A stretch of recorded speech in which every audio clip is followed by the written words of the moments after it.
I sat there, staring at the photo album I had meticulously put together over the past 3 weeks, now discarded on the table like a worthless object. James, my husband, had shoved it aside without even glancing at it for more than 3 seconds. Useless? His voice was curt, dripping with contempt. I felt my chest tighten. What? James crossed his arms, shaking his head as if I had just handed him a child's toy. Do you really think this means anything to me? An album full of pictures and sentimental nonsense? Is this the best you could come up with? I clenched my hands in my lap, struggling to contain the wave of pain rising inside me. I spent so much time making this. These are our memories. The moments we shared. I thought you would appreciate that. James let out a cold, mocking laugh. Appreciate what? This cheesy stuff? Madison, I'm tired of all this romantic nonsense. You should have given me something with real value, not a pile of meaningless pictures. I took a deep breath, trying to stay calm. James, what are you saying? Do you really not understand what I was trying to do? He stood up abruptly, running a hand through his dark brown hair before turning to me with an exasperated look. No, Madison, you're the one who doesn't understand. This relationship doesn't mean anything to me anymore. He leaned back, his tone almost smug. I've met someone else. She's young, exciting, and she doesn't drown me in all this sappy romance. My whole body went rigid. His words hit me like a punch to the chest, but I refused to break in front of him. So this is how you choose to tell me? After all these years, this is how you end it?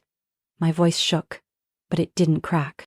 James shrugged, showing not even a hint of remorse. Whatever, you would have found out eventually. I deserve more than this, Madison. I can't stay with someone who's all about feelings and doesn't have a practical bone in her body. I remained silent for a few seconds, letting his words settle in my mind. Then, instead of reacting the way he expected, anger, heartbreak, begging, I laughed.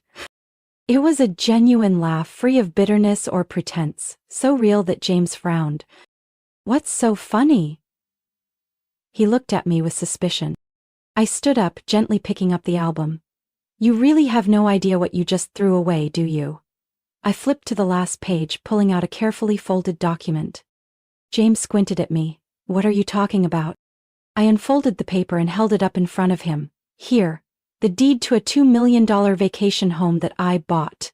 My voice was calm, but inside a deep ache lingered. I was planning to surprise you tonight, a gift for us to enjoy together. But it looks like that no longer matters. I smiled, sliding the document into my purse as he stood there, frozen, as if realizing he had just lost the most valuable thing in his life. James's face paled instantly. You? You bought a house? I nodded. Yes. While you were busy chasing fun with some younger woman, I was planning for our future. I thought we wanted the same things, but I guess I was wrong. James opened his mouth as if to argue, but then hesitated. His gaze drifted to the album on the table, as if trying to process how he had let all of this slip through his fingers. Madison, you're overreacting. His voice wavered slightly, but I could hear the panic beneath it. This doesn't change anything. Amanda and I raised a hand, cutting him off. James, I don't care. I shook my head, my voice steady but firm. You can go be with Amanda, enjoy your exciting life. As for me, I'm going to live mine, without you in it. I turned away, leaving the living room and walking into the bedroom we once shared. Behind me, James remained frozen, muttering useless justifications. I opened the closet, pulled out a small suitcase and started packing. With each neatly folded shirt, I felt a little lighter.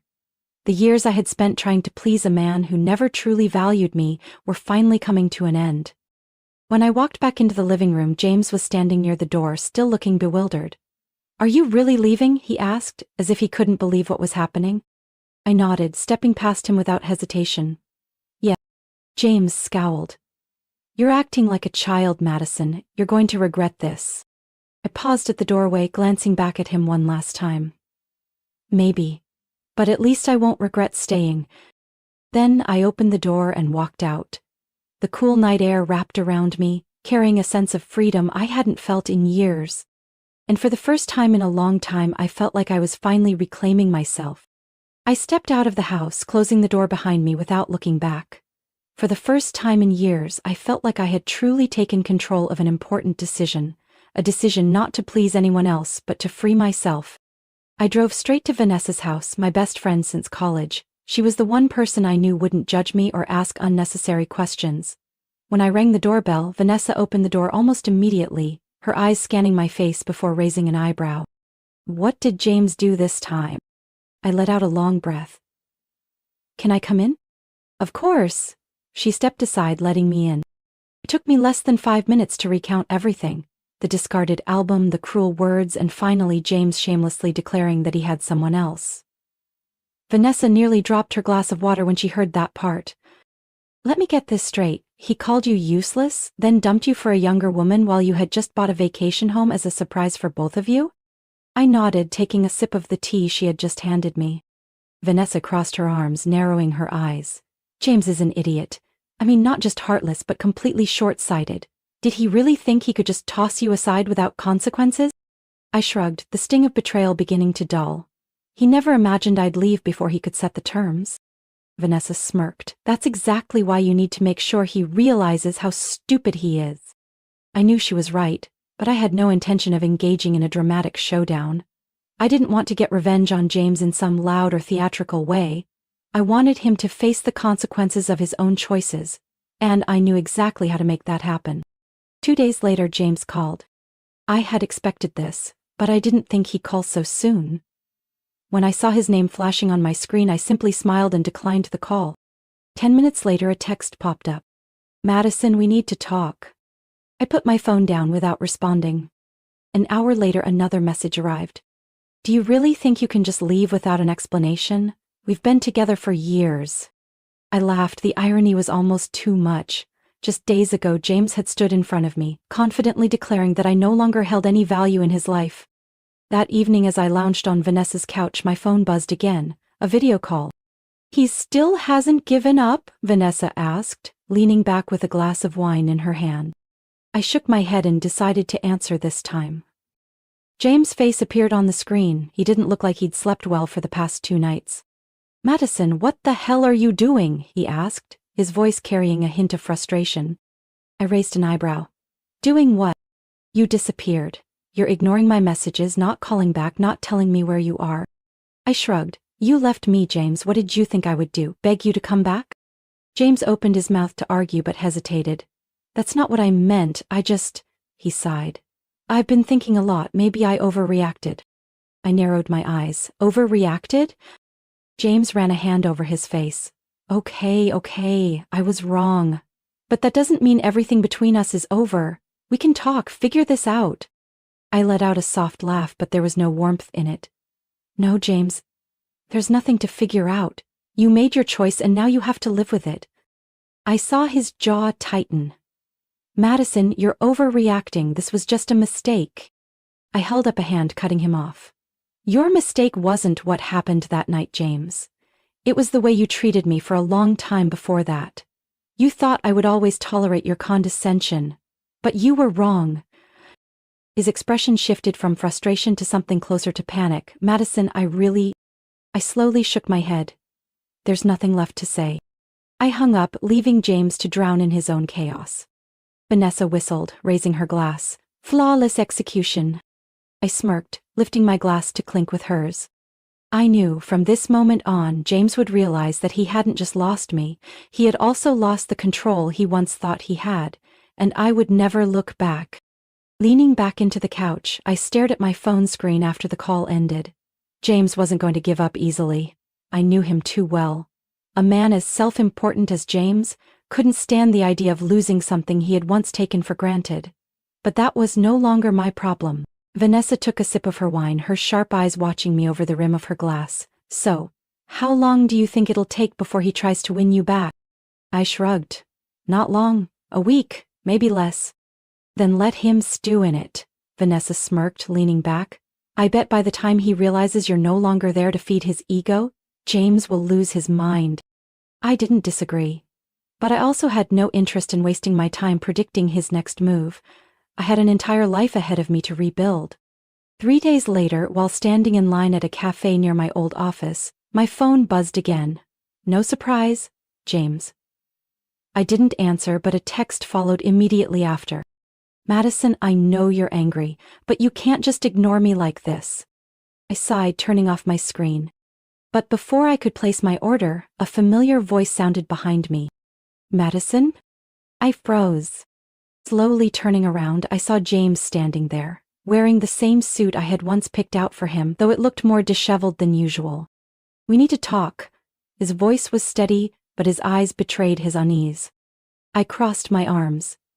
There's nothing to talk about. James frowned. I didn't think you'd actually cut me off like this. You won't even answer my texts. I let out a dry chuckle. You made it very clear you didn't need me, James. I'm just helping you make that a reality. His jaw tightened. I was wrong. I raised an eyebrow, unsurprised. Oh, really? James nodded, the sharpness in his gaze fading, replaced by something that almost looked like worry. Amanda isn't who I thought she was. I tilted my head, pretending to think. Let me guess. She doesn't take care of you like I did.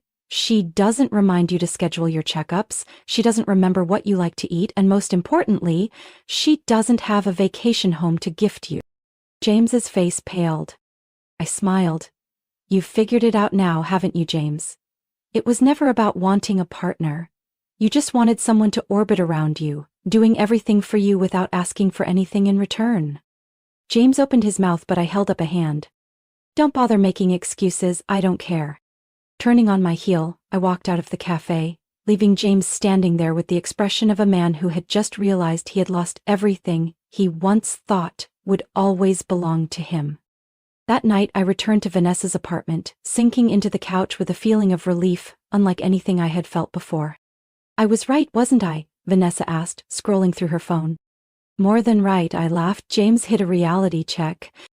She whistled. What did he do? Admitted that Amanda wasn't who he thought she was. Vanessa burst out laughing. Let me guess.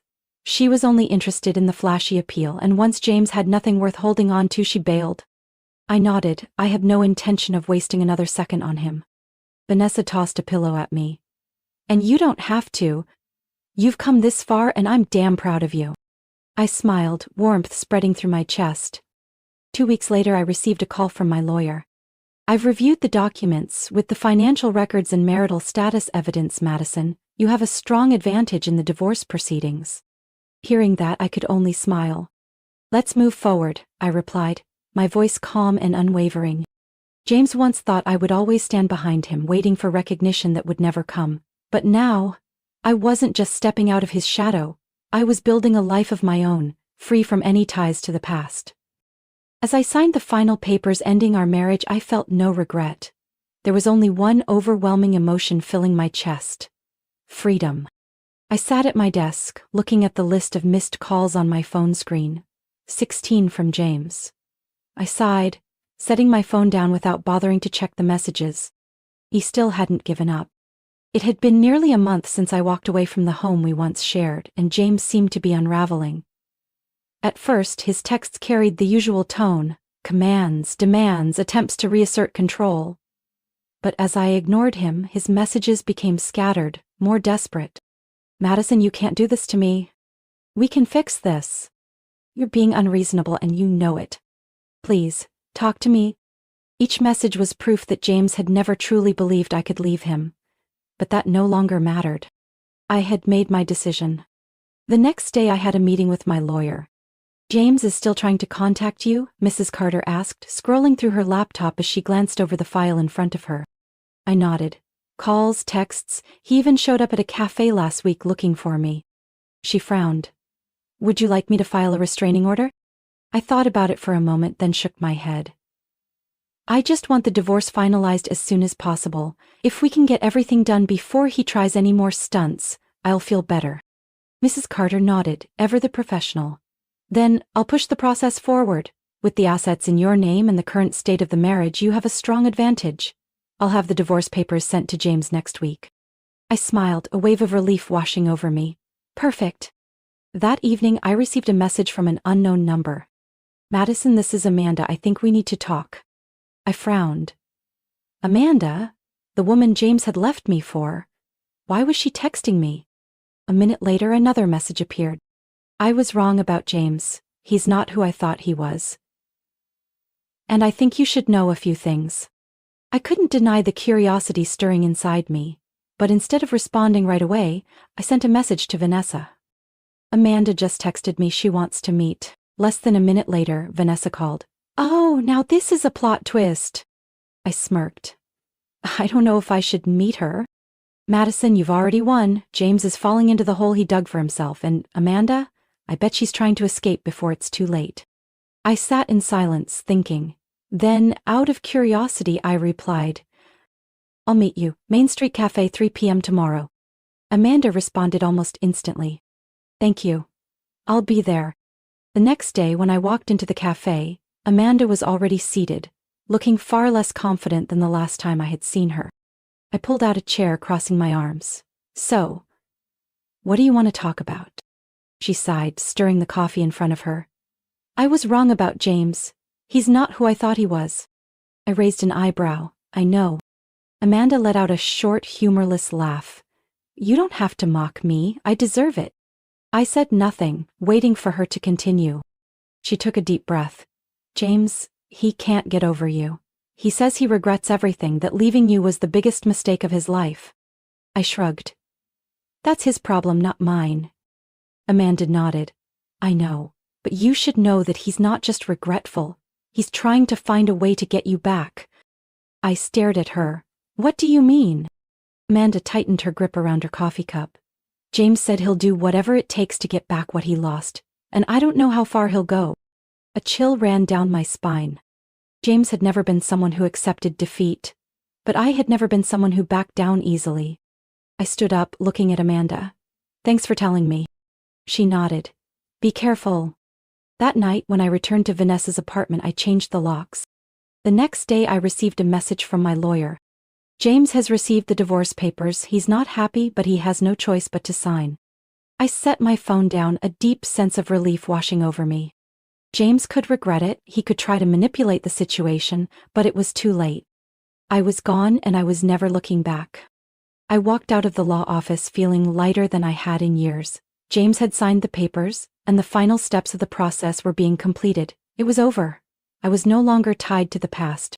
Instead of driving back to Vanessa's apartment like usual, I headed straight to my vacation home, the house I had bought to create happy memories, but which had ultimately become a symbol of my freedom.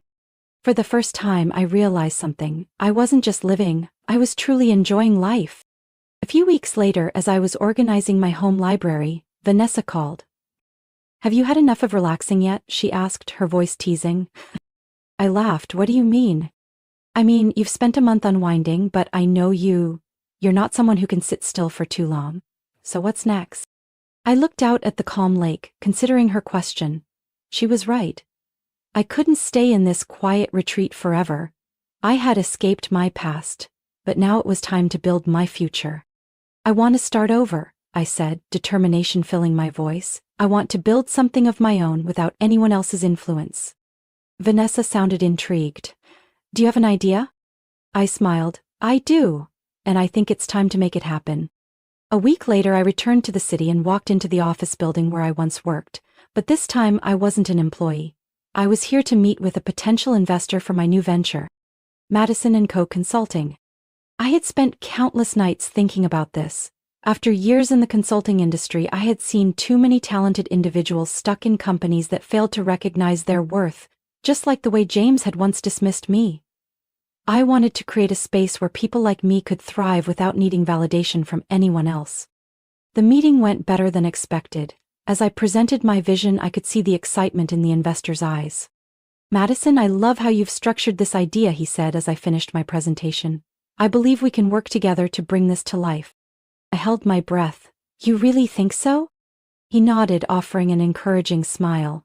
Not just think so. I believe that with your determination and vision, this company will grow into something remarkable. I stepped out of the building exhilarated. I had done it. I had created my own opportunity. 3 months later, Madison & Co. Consulting officially launched. I rented a small office in the heart of the city and built a small but passionate team. We secured our first project, then the second. Word of our company spread quickly. Soon I was receiving collaboration offers from larger firms that recognized how effective our fresh approach was. One day, while I was working in my office, Vanessa walked in with a bottle of wine in hand. "I think it's time to celebrate," she said, placing the bottle on my desk. I glanced around the office, the space that had once been just an idea in my mind, but was now a reality. I smiled. "You're right." We poured the wine and raised our glasses. "To Madison," Vanessa said, "the woman who proved that no one can stop her from achieving what she deserves." I clinked my glass against hers, pride swelling in my chest. It had taken me years to realize that I didn't need anyone else to validate my worth. I was no longer the woman who silently endured. Sitting in my office, I absent-mindedly scrolled my phone. A new notification popped up, a message from James. I sighed, setting my phone down without opening it.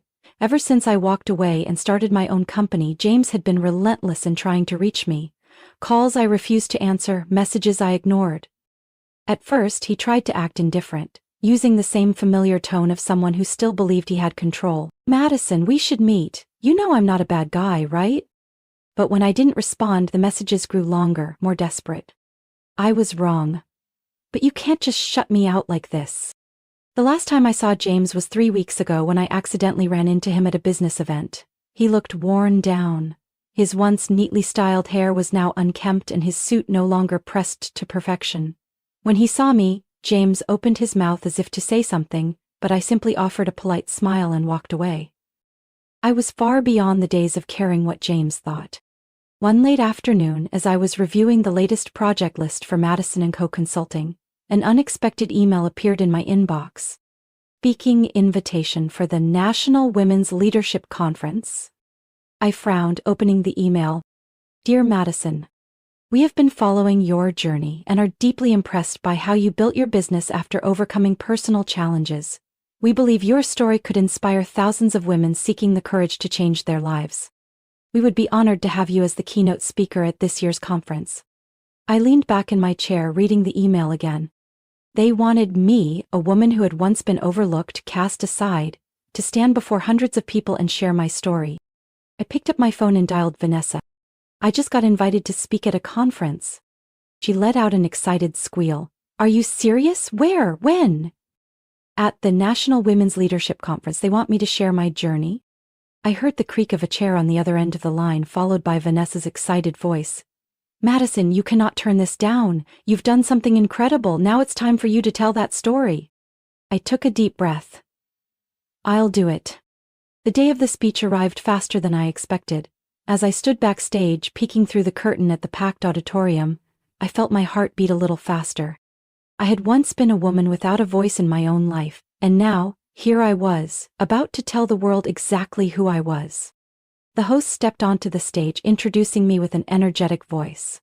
"And now please welcome to the stage, a woman who has overcome challenges to build her own success, Madison Evans."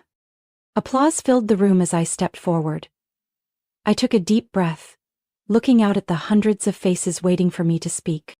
"And then," I began. "A year ago I thought my life revolved around making someone else happy. I lived the way he wanted me to, sacrificed my dreams for him, believing that if I just tried hard enough I would be valued. But then, I realized a simple truth. No one will ever value you if you don't value yourself first." The room fell silent, everyone listening intently. I used to be terrified at the thought of walking away from that marriage. I worried about the future, about the unknown. But the moment I decided to put myself first, everything began to change. I shared my journey from the day I left to rebuilding my career to the moment I realized I was truly free. When I walked out that door, I didn't know where I was going, but I knew I would never go back. And I have never once regretted that decision. I paused, scanning the audience. Today, I'm not here to tell a story about loss. I'm here to tell a story about rebirth. I lost a marriage, but I found myself. I lost someone who never deserved me, but I gained a life that I am proud of. The room erupted into applause. I smiled, feeling an overwhelming sense of pride and gratitude. At last, I had fully stepped out of James' shadow. That evening after the event, I returned to my vacation home. I sat on the wooden chair on my porch, watching the lake reflect the moonlight. My phone buzzed, a new message. I opened it. "James." I watched your speech. Madison, can we talk? I didn't hesitate. I deleted the message instantly. James was the past. And me? I was writing my own future. Madison's story isn't just about leaving a toxic marriage. It's a testament to the power of independence and self-worth. She didn't just reclaim herself, she built a better life and a career she's proud of. In reality, so many people stay in unhealthy relationships out of fear of change, but Madison proves that walking away isn't the end, it's the beginning. When we dare to put ourselves first, we don't just survive, we thrive. What do you think about Madison's journey? Do you relate to her decision? Share your thoughts in the comments, and don't forget to follow the channel for more inspiring stories about life, family, and the lessons that shape us.